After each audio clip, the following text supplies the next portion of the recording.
Wujud kemanunggalan TNI Rakyat dalam program TMMD ke-110 Kodim 0813 Bojonegoro, anggota Satgas terus membaur dengan warga.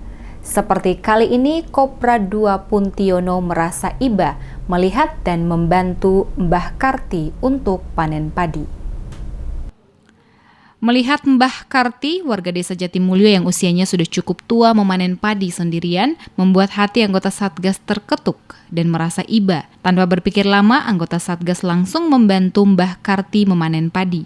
Kopral II Puntiono, anggota Satgas TMMD ke-110, Kodim 0813 Bojonegoro mengatakan kegiatannya membantu Mbah Karti merupakan wujud nyata kemanunggalan TNI Rakyat di lokasi sasaran TMMD.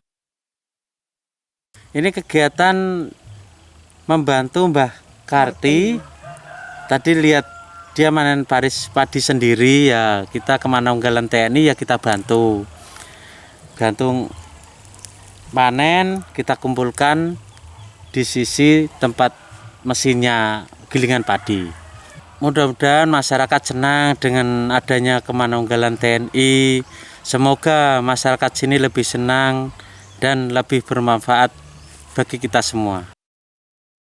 Kopral II Puntiono berharap dengan kehadiran anggota Satgas di tengah warga setempat sebagai wujud kemanunggalan dapat bermanfaat dan membuat warga setempat senang.